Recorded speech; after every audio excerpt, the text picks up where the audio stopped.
Price the Lord. கர்த்தருக்கு ஸ்தோத்திரம். கர்த்தர் உங்களை ஆசீர்வதிப்பாராக. இந்த காணொளியை பார்க்கும் யாவருக்கும் இயேசு கிறிஸ்துவின் நாமத்தில் இனிய வணக்கங்கள்.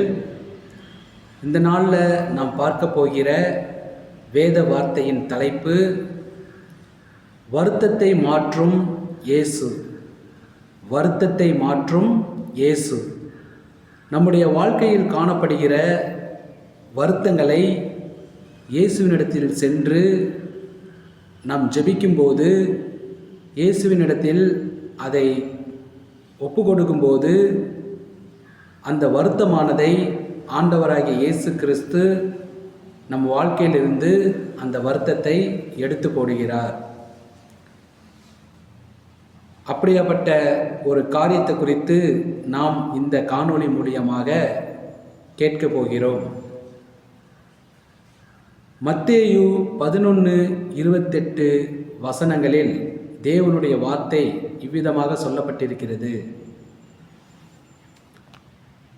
வருத்தப்பட்டு பாரம் சுமப்பவர்களே, நீங்கள் எல்லோரும் என்னிடத்தில் வாருங்கள், நான் உங்களுக்கு இளைப்பாறுதல் தருவேன் என்ற வேத வசனத்தை தேவன் நமக்கு கொடுத்திருக்கிறார். வருத்தப்படுறவங்கள் எல்லாம் இயேசுவினிடத்தில் வரும்போது, அவரிடத்தில் அதை சொல்லி ஜெபிக்கும்போது, அந்த வருத்தத்திலிருந்து விடுதலை தருவேன் என்று ஆண்டவராகிய இயேசு கிறிஸ்து நமக்கு சொல்லியிருக்கிறார். அப்பொழுது வருத்தப்படுகிற எந்த மனிதனாக இருந்தாலும், ஒரு மனிதனுடைய வாழ்க்கையில் ஆணோ பெண்ணோ யாராக இருந்தாலும், அவர்களிடத்தில் எந்த ஒரு வருத்தம் இருந்தாலும் அந்த வருத்தத்தை இயேசு கிறிஸ்து மாற்றுவேன் என்று இந்த வார்த்தையின் மூலம் வாக்கு கொடுத்திருக்கிறார். இந்த வார்த்தையின்படி வேதத்தில் செய்தவர்களுக்கு அந்த வருத்தம் மாற்றப்பட்டிருக்கிறதா? வேத வசனத்திலிருந்து ஒரு காரியத்தை நாம் பார்ப்போம். 1 சாமுவேல் 1ஆம் அதிகாரம் 8வது வசனத்தில் சொல்லப்பட்ட வேத வசனம். அவள் புருஷனாகிய எல்கானா அவளை பார்த்து, அன்னாளே, ஏன் அழுகிறாய்? ஏன் சாப்பிடாதிருக்கிறாய்? ஏன் சஞ்சலப்படுகிறாய்? 10 குமாரர்களை பார்க்கிலும் நான் உனக்கு அதிகமல்லவா என்றான். வேதத்தில் 1 சாமுவேல் 1ஆம் அதிகாரம் 8வது வசனத்தில் அன்னாள் என்ற சகோதரியை குறித்து ஒரு காரியம் சொல்லப்பட்டிருக்கிறது.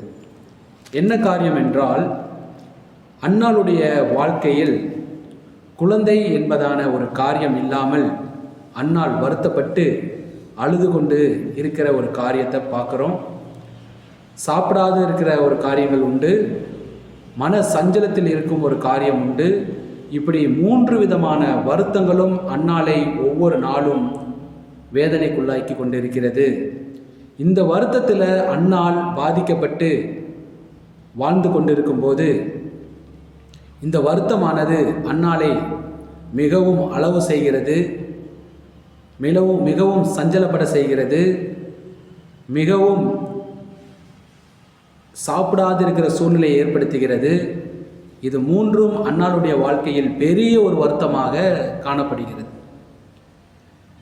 இந்த வருத்தத்தை அன்னாளால் தாங்கிக் கொள்ளவே முடியவில்லை.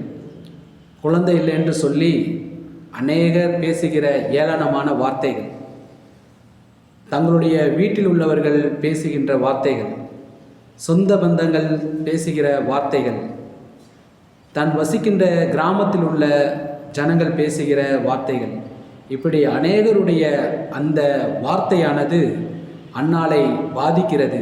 அது வருத்தத்துக்குள்ளாக நடத்துகிறது. அது அன்னாளுக்கு பெரிய வேதனை உண்டாக்கிறது. இதனால தான் அன்னாள் அதை தாங்கிக்க முடியாமல் அன்னாள் அழுது கொண்டு இருக்கிற ஒரு காரியத்தை பார்க்கின்றோம். சாப்பிடாது இருக்கிற ஒரு காரியத்தை பார்க்கிறோம். மன சஞ்சலத்துடன் இருக்கிற ஒரு காரியத்தை பார்க்கிறோம். இப்படி 3 விதமான காரியங்களும் அன்னாளுடைய வாழ்க்கையில் பெரிய வருத்தமாக காணப்படுகிறது. இப்படி அன்னாள் வாழ்க்கையில் இவ்வளோ பெரிய வருத்தம் இருக்கும்போது அன்னாள் செய்த ஒரு நல்ல ஒரு காரியம் என்னவென்றால், வேத வசனத்தில் 1 சாமுவேல் 1ஆம் அதிகாரம் 9வது வசனத்தில் கூறப்பட்டிருக்கிறது, சீலோவாவிலே அவர்கள் புசித்து குடித்த பின்பு அன்னாள் எழுந்திருந்தாள். ஆசாரனாகிய ஏலி கர்த்தருடைய ஆலயத்தின் வாசல் நிலையண்டிலே ஒரு ஆசனத்தின் மேல் உட்கார்ந்திருந்தான். அவள் போய் மனம் கசந்து மிகவும் அழுது கர்த்தரை நோக்கி விண்ணப்பம் பண்ணினாள். அன்னாள் தனக்குண்டான வருத்தத்தை தாங்கிக் கொள்ள முடியாமல், அதில் பெரிய ஒரு மாற்றம் வேண்டும், அதில் பெரிய ஒரு மாற்றத்தை பார்க்க வேண்டும், அந்த வருத்தம் நமக்கு மாற வேண்டும் என்று ஆண்டவராகிய இயேசு கிறிஸ்துவை தேடி அவருடைய ஆலயத்துக்கு சென்று அன்னாளுடைய வேதனையான அந்த வருத்தமான அந்த குழந்தை இல்லாத காரியத்தை சொல்லி அன்னாள் மிகவும் அழுது கர்த்தரை நோக்கி விண்ணப்பம் பண்ணினாள். அந்த விண்ணப்பம் ஆண்டவராகிய இயேசு கிறிஸ்து கேட்டு அன்னாளுடைய வாழ்க்கையில் வருத்தத்தை மாற்ற முன்வந்தார்.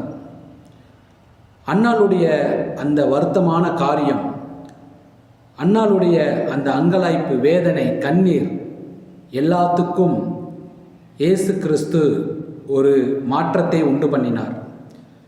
அன்னாள் இப்படி ஆலயத்தில் சென்று இயேசுவை நோக்கி ஜெபம் பண்ணி தன்னுடைய வேதனை, வருத்தத்தை, குழந்தை இல்லாததை ஜெபம் பண்ணி முடித்த பிறகு அன்னாளுக்கு தேவன் என்ன செய்தார்? 1 சாமுவேல் 1ஆம் அதிகாரம் 20வது வசனம். அன்னாள் இந்த ஜெபம் செய்து முடித்த பிறகு, தன் வருத்தத்தை, வேதனையை தேவனிடத்தில் தெரிவித்த பிறகு 1 சாமுவேல் 1ஆம் அதிகாரம் 20வது வசனத்தில் வேத வசனம் சொல்லப்பட்டிருப்பது, சில நாள் சென்ற பின்பு அன்னாள் கர்ப்பவதியாகி ஒரு குமாரனை பெற்று கர்த்தரிடத்தில் அவனை கேட்டேன் என்று சொல்லி அவனுக்கு சாமுவேல் என்று பெயரிட்டாள். அன்னாளுடைய வாழ்க்கையில் இருந்த பெரிய ஒரு வருத்தம், அன்னாளுக்கு குழந்தை இல்லை. அதனால அன்னாள் அநேகருடைய வார்த்தையின் மித்தம் வேதனை கொண்டு கண்ணீரோடு சாப்பிடாம சஞ்சலத்தோடு அழுது கொண்டே இருந்த ஒரு பிரச்சனையின் வருத்தம். பல நாள் இந்த பிரச்சனையின் வருத்தத்தை அன்னாள் தாங்கிக் கொள்ள முடியல, தன்னுடைய வாழ்க்கை பாதையை கடந்து செல்ல முடியல. அப்படியாப்பட்ட வருத்தமானது அன்னாளை நெருக்கி கொண்டே இருந்தது. ஒரு நாள் அன்னாள் இந்த வருத்தத்தை மாற்றுவதற்காக நான் இயேசுவினிடத்தில் செல்வேன் என்ற ஒரு முடிவை எடுத்து அன்னாள் இயேசுவை தேடி அவருடைய ஆலயத்தில் சென்று தன்னுடைய வருத்தமான அந்த குழந்தை இல்லாத காரியத்தை அன்னாள் இயேசுவினிடத்தில் ஜெபம் செய்து அது மாற வேண்டும் என்று எதிர்பார்த்து இயேசுவினிடத்தில் சென்றபோது அந்த அன்னாளுடைய வருத்தத்தை மாற்ற இயேசு கிறிஸ்து கிருபை செய்தார்.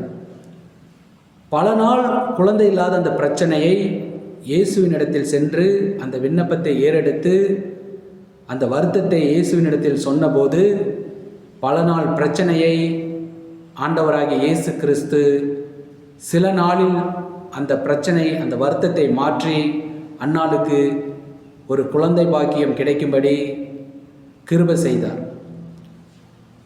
இப்படி அன்னாளுடைய வாழ்க்கையில் பல நாள் பிரச்சனை சில நாளில் தீர்வு காண முடிந்தது.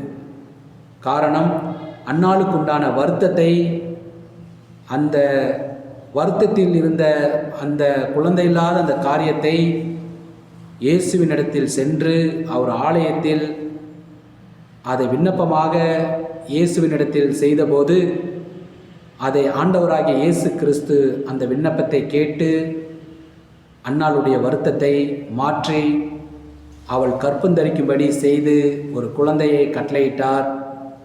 அன்னாளுடைய வருத்தம் மாற்றப்பட்டது. பல நாள் பிரச்சனை, பல நாள் வருத்தம் ஆண்டவராகிய இயேசு கிறிஸ்துவினிடத்தில் சென்றபோது அது சில நாளில் தீர்வு காண முடிந்தது. இப்படியாக வேதத்தில் ஆண்டவராகிய இயேசு கிறிஸ்து வருத்தப்பட்ட அன்னாளுக்கு வருத்தத்தை மாற்றி சந்தோஷத்தையும் மகிழ்ச்சியும் கொடுத்தார். இது வேதத்தில் உள்ள வேத வசனத்தின் மூலமாக நாம் பார்த்திருக்கிறோம். இந்த வார்த்தையை நாம் கேட்டு இருக்கிறோம். இதே போல் இந்த வார்த்தையை கேட்குற உங்கள் வாழ்க்கையில் எந்த ஒரு வருத்தம் இருந்தாலும் அந்த வருத்தத்தை ஆண்டவராகிய இயேசு கிறிஸ்துவால் மாற்ற முடியும் என்பது உண்மையான ஒரு காரியம். ஆனபடினாலே நீங்களும் உங்களுடைய வருத்தத்தை மாற்ற, வருத்தம் நீங்க ஆண்டவராகிய இயேசு கிறிஸ்துவை தேடி அவருடைய ஆலயத்தில் சென்று உங்களுடைய வருத்தமான காரியத்தை ஜெபம் பண்ணி ஆண்டவராகிய இயேசு கிறிஸ்துவுக்கு தெரியப்படுத்துங்கள். அப்போது அன்னாளுடைய வருத்தத்தை மாற்றின தேவன் உங்களுடைய வருத்தத்தையும் மாற்ற வல்லவராய் இருக்கிறார். வருத்தத்தை மாற்றும் இயேசு என்ற தலைப்பில் தேவன் நம்மோடு பேசின வார்த்தைக்காக தேவனுக்கு நன்றி. கர்த்தர் உங்களை ஆசீர்வதிப்பார். ஆமேன். Praise the Lord.